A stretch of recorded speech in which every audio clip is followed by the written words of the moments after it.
Okay, so today we're going to talk about applications to marginality.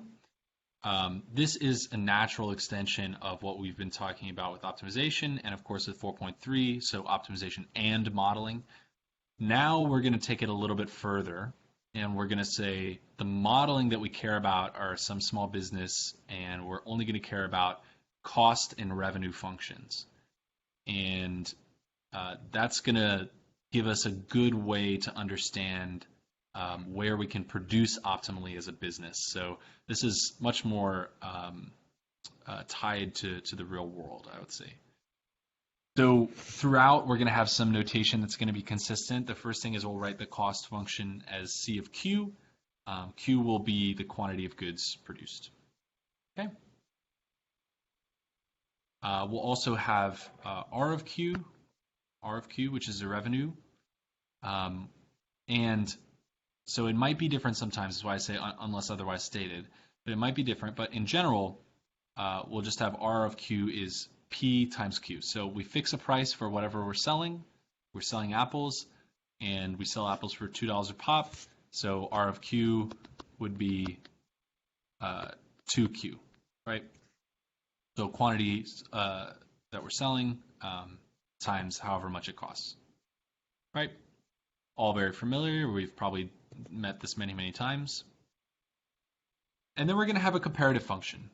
Okay, so in our business, we don't care if we're making $1 million a day if we're losing $2 million a day, right? If our cost is much higher, we don't care how much profit we're actually getting or how much revenue we're actually getting, right? So the difference between these two things we'll call our profit. Okay, and realistically, we don't necessarily care about minimizing our cost if that means our revenue is also going to be like nothing, and vice versa. If our revenue is going to be extremely high, but our cost is going to be even higher, then that's sort of pointless for us.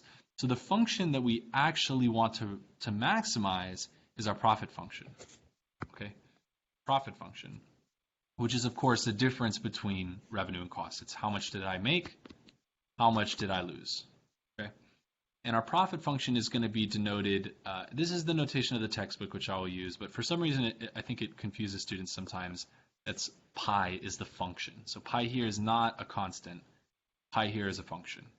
And pi of q, again, is just in the notation as before, is the difference r of q minus c of q. Okay? Right. So why am I talking about all this? Well, we're trying to maximize. So we're going to talk about things called margins. So I give this example. Suppose you're producing 100 pies for your pie shop. Maybe you have at UVA there was this pie stand that not very popular, but was for some reason a staple of the UVA culture. I'm not sure why. So you want to know if producing an additional pie is better for your business. Okay, so I've already produced 100 pies, but I want to know if I make my 101st pie, is that going to give me more revenue than the cost it incurs, right? So that's what it means, a margin, right? So the very next unit that I produce, do we care if that additional cost and additional revenue are called marginal cost and marginal revenue, and we'll introduce that in just a moment. So that's these are the terms that I just introduced. So you'll have that in the slides as well.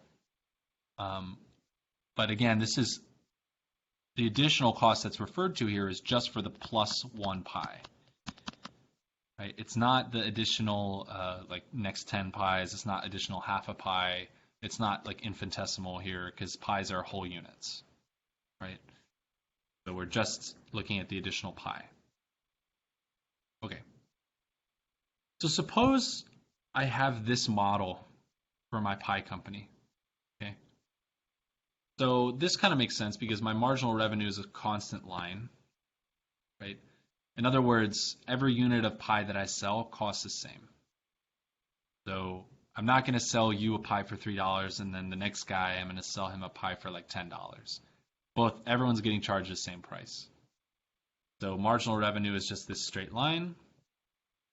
And then marginal cost changes. So at the very beginning, marginal cost is kind of steep. And that's maybe because I have to set up my pie card. I have to show up for work, and then I have to pay the employees a minimum salary or something. And then over here, to operate in normally, it's not very hard, right? I just cooking my pies is what I do for a living. I'm pretty good at it. I'm pretty efficient at it. But then once we get over here, my marginal cost is starting to increase. And maybe that's because if I needed to produce like another 1,000 pies, like that's very, very hard. I might have to run to the store and buy ingredients. I might, be physically taxed. I might have to pay more workers. Like, however we're counting cost, right? But in general, these are reasonable marginal revenue and marginal cost curve. So let's take a look at this in a little more detail before we move on and actually start to analyze this stuff and get some intuition for this. So from here to here, there's a gap. Okay. So selling that first pie, I make this amount of money, right? Because my marginal revenue is higher than my marginal cost. And here to here is another gap. And here to here, and so on and so forth, right? So for every one of these gaps between my marginal revenue being above my marginal cost, I'm making money. Okay, I'm making money. And that's good. I want to be in that territory. But now over here, my marginal cost is actually exceeding this marginal revenue. So selling that next pie to the next guy in line, I'm actually losing money, my business. Okay, so over here, this is losing money. So I only want to produce in this purple region. I want to produce all these pies, and then once I get to here, this point here, I want to stop. Okay? Now I'm going to pause before we get to the more mathy side of this. Is everyone okay with the intuition? I'll check the chat for some feedback. Okay, Alex is all right. Evan's all right. Zoe's all right. Kayla's all right. Yuling's all right. All right, awesome. Thanks, guys. We'll keep going. Oh, wait, hang on. Just saw a question. Would we assume that we are making the pie when marginal cost equals marginal revenue? So that's a really good question because it's going to depend on the context. So in the context of pies, it doesn't matter, right? Because if I sell my next pie, that means that I get no profit, no additional profit. So I could sell it and just hope that brings me more good karma or something. Or I could just not sell it because it's not actually bringing me any more profit. So this is a good question because it's going to depend on the context. Yeah. So we'll get into the mathier side and maybe that will answer your question in a little more detail, Aaron. Good question. Okay. So Aaron's already also a step ahead of us in using this abbreviation. So marginal cost will abbreviate by MC.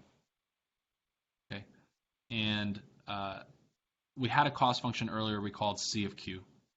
So we already know that we can estimate the instantaneous rate of change, right, by looking at these close secant line slopes. Okay. So in other words, the next 1 unit of cost, so marginal cost, can be estimated by the actual derivative. Okay. So we're going to define the marginal cost in this way, right, as the derivative. And we're going to look the other way and say, well, if we had to estimate it, what would we do? Well, when we needed to estimate before, and we had some kind of curve, we just looked 1 unit into the future.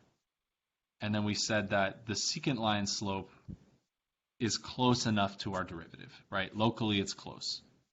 Okay, so that's all we mean here. It's the same idea. Okay. So in math, what that means is what we're defining as marginal cost. Right, that's going to be approximately. That's what the squiggly means. Approximately 1 unit above minus the unit we're producing. So notice that the definition we're using here for marginal cost doesn't limit us to producing like whole units. We could produce fractions of units, which might be useful. But down here, we are looking at the difference between whole units. Okay, and we're going to call that an approximation. Okay, Same idea for marginal revenue. Okay, so marginal revenue is MR, and it's going to be R prime of Q. And MR is going to be approximately 1 unit ahead minus the unit we're producing. Okay. And this makes sense intuitively with what we just talked about too. Okay. Oh, sorry. So we were just talking about the fact that we don't want to individually maximize revenue or minimize cost. We want to maximize profit always because we don't care about if our revenue is really high, if our cost is even higher, right? So we want to maximize this function, which we know to be the difference of R and C. Okay. So we're going to set this, we're going to take the derivative and set it equal to 0, right? Because we're trying to maximize. So let's do that. So we have some profit function, and we're going to, assume that that's differentiable and everything is okay. And that's just, of course, the difference between these two derivatives because it's derivative of the difference is the difference of the derivatives. Okay, well, we wanted to look at critical points, so let's set this thing equal to 0. Well, if we set this equal to 0, that's the same as just saying that these two things are equal. Okay, so this is getting back to Aaron's comment is, do we want to produce up until this point? It's like, well, we're going to have some kind of extrema at that critical point, right? We could have a minimum. We could have a profit minimum, which we want to avoid. We could have a max.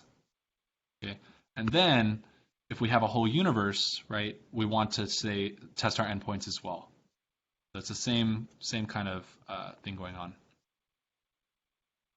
Okay, so in other words, we expect to see maximum profit at this point, but we may not, and that's what the warning is saying. We still have to carry out this whole process. We still have to check. We might have multiple critical points. We might get a critical point that actually gives us a minimum for our profit, and then we have to check the endpoints of whatever universe we're working in. Okay. The last thing I'm going to do before asking any questions is show you guys one of these challenge problems. There are 2 of them. I would try the challenge 2 on your own, but I'm going to do challenge 1 for you right now. Okay, just so you can see all this stuff in action before you take a look at the worksheet. So in this setup, we're a consultant trying to help some ice cream company, and I somehow misspelled consultant. You discover the cost and revenue functions are this and this. Okay, so consultants, they have their secret formulas and stuff, and they come up with these equations now. Okay, so that's their secret sauce, but now we can do our calculus.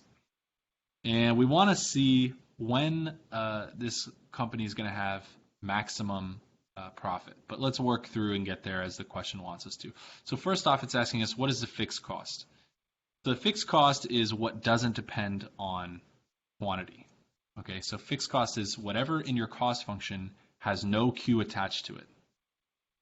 So here, that's just 100. Okay, so it's not 100 times Q. 2Q means that the more ice cream I produce, the more it costs me. So this is not part of my fixed cost, but 100 is. 100 is my fixed cost. Okay. Last year, All Things Food produced 2,400 containers of barbecue ice cream. So what was our profit? So that's all we're doing now is just remembering what profit actually is. So pi of 2,400 is just R of 2,400 minus C of 2,400. Okay? And then we would just plug in. So we would get 15 times 2,400, 0.75 minus 100, because we always have to subtract that, because that's a fixed cost, times 2 times 2,400, which is 4,800. Okay, so whatever that is, right? Some number. Although I might actually do that real quick. So 2,400 to 0.75. 75 times 15. So it's 5143.4.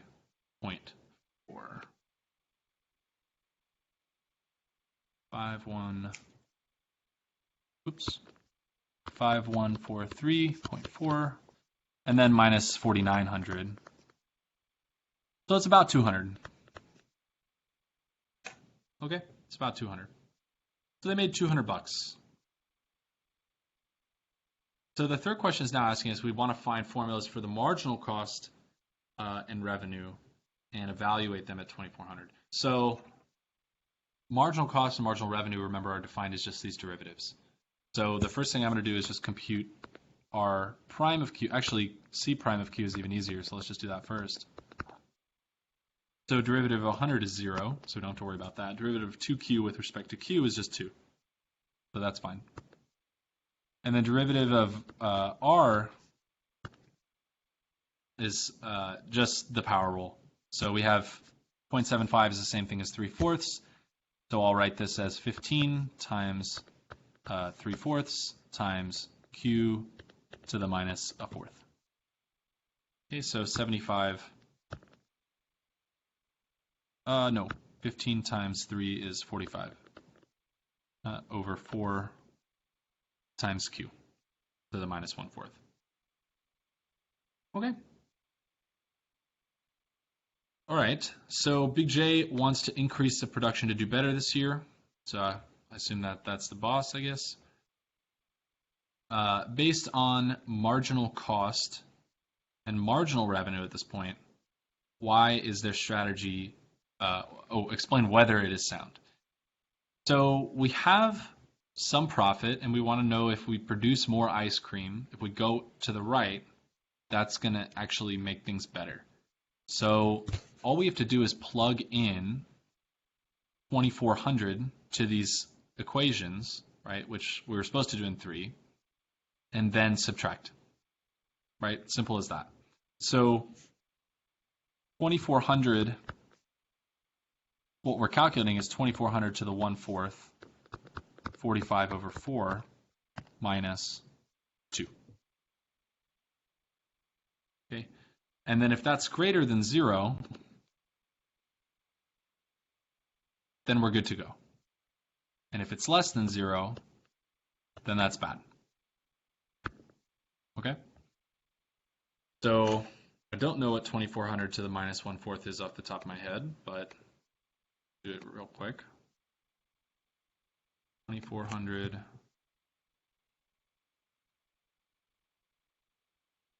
minus 1/4. Okay, so that's 0.14 times 45 divided by 4. So I get 1.6